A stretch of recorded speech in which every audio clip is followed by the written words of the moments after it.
Hi goaltenders and coaches, this is Pascal Villana from Elite Goalies Canada, and today we're going to talk about a pro approach to making minor adjustments in a goaltender's game to maximize their effectiveness in all three phases of the save cycle: the pre-save setup, the execution of the save, and the post-save recovery.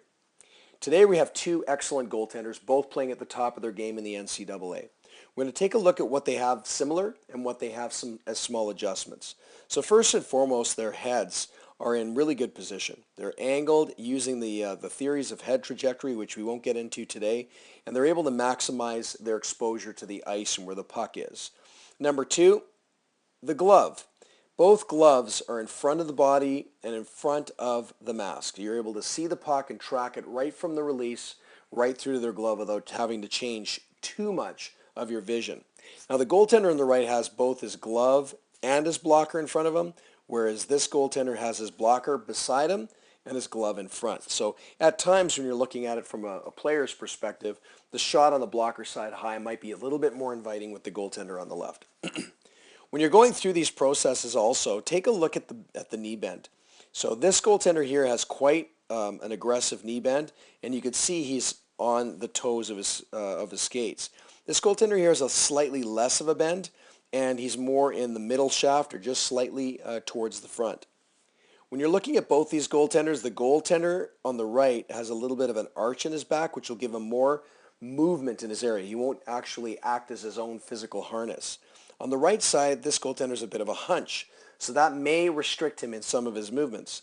Also, when the goaltender goes down, most of the time what happens is these goaltenders tend to straighten out their back a little bit more, and instead of having this nice kind of bend here, you've got a little bit more of an up and down or slightly angled forward type of position, whereas this goaltender goes down and will also take a very similar shape once he's down on his knees. So let's watch this video move forward a little bit, and we'll go in slow motion first. And I'll try to stop it in position here. So when you see the goaltender on the right move into position, you can see that his backside is up off of his pad, and he's still got his shoulders over top and even slightly in front of his knees. His head is definitely in front of his skates and his pads, and his gloves are still out in front of his body along with his stick in front of his head.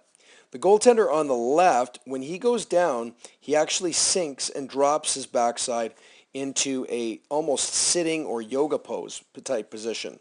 If we look at the other goaltender, he's in a very similar stance as he would be if he was standing up. So seeing the goaltender here. The same goaltender on the left side has the puck or the stick in front of him, but he's sitting in behind his knees. This goaltender has the stick that's in front of him. His head is in front of his pads, and he has the ability to move with protection from his hands as well. So he's got a very nice coiled energy inside him. So let's watch the movement a little bit here. One of the most dominant things in today's modern game when we're watching is when you see the goaltender on the left, you'll see that there is a difference as far as in height position. So we'll draw a line up here through the goaltender's mask, and then we'll also do the same thing with this goaltender's mask. When you start moving, you can start seeing that there's a dominant effect with the mask on the goaltender on the right. You can always see him there. When you see the goaltender on the left, there's a lot of dipping and there's a lot of movement up and down. So we'll move back again and we'll let it run. And watch how many times the goaltender with the white helmet dips underneath that bar.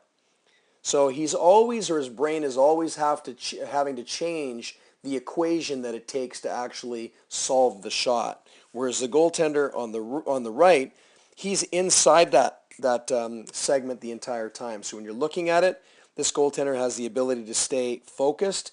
He doesn't change his height pattern too often, so he knows where the top of the net is, and he can minimize his movement or economize his movement. And that's what makes you extremely effective as a goaltender throughout.